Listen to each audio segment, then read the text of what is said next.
नमस्कार, मैं हूं निवेदिता। बंगाल की राजनीति बहुत ही दिलचस्प मोड़ पर आकर खड़ी हो गई है, क्योंकि एक तरफ ममता दीदी हैं जो बीजेपी को घेरने का एक मौका नहीं छोड़ रही, वो तो अपशब्द कहने से भी बाज नहीं आ रही। वहीं दूसरी तरफ है बीजेपी, जिसे इस बार फुल कॉन्फिडेंस है कि इस बार बंगाल में भगवा ही लहराएगा। तभी तो अब दोनों ही दल मिलकर बंगाल में अपने लिए जमीन पक्की कर रहे हैं और फिलहाल ले रहे हैं नेताजी सुभाष चंद्र बोस का सहारा। महापुरुषों और प्रतीकों के नाम पर बंगाली अस्मिता के मुद्दे से जुड़ने में जुटी बीजेपी ने अब आवाज हिंद फौज के संस्थापक नेताजी सुभाष चंद्र बोस के नाम पर बंगाली लोगों से भावनात्मक जुड़ाव की कोशिशें शुरू कर दी हैं। वहीं तृणमूल कांग्रेस भी कहां पीछे रहने वाली है, वो भी सुभाष चंद्र बोस से बंगाल के लोगों के जुड़ाव का फायदा उठाने के लिए कोशिशें कर रही है।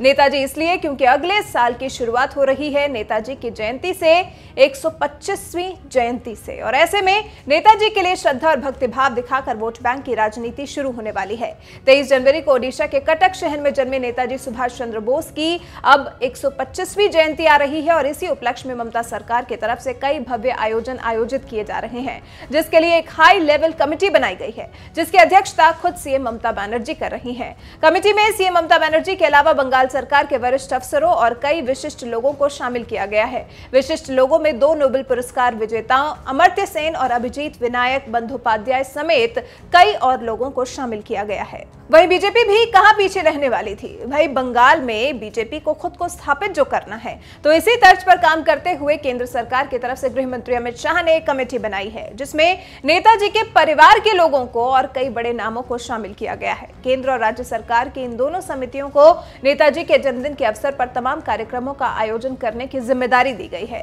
अब ये कोशिशें सिर्फ नेताजी से जुड़े लोगों को खुश करने भर की हैं। कोशिश की जा रही है कि भले ही ओडिशा में जन्मे, उसके बाद भी नेताजी के बंगाली पहचान को चुनावी वोट बैंक के रूप में इस्तेमाल किया जा सके, लेकिन सुभाष चंद्र बोस के परिवार की राय इससे अलग है।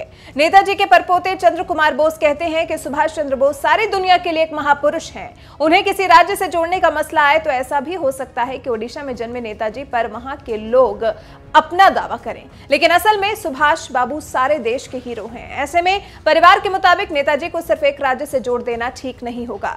वहीं जानकारी के लिए आपको बता दें कि कोई पहला मौका नहीं है जब सुभाष चंद्र बोस के नाम पर बीजेपी और टीएमसी के बीच में राजनीति हो रही हो। इससे पहले उनकी मौत से जुड़े दस्तावेजों पर कई बार राजनीति और वोट बैंक के लिए दौड़ भाग देखी गई है।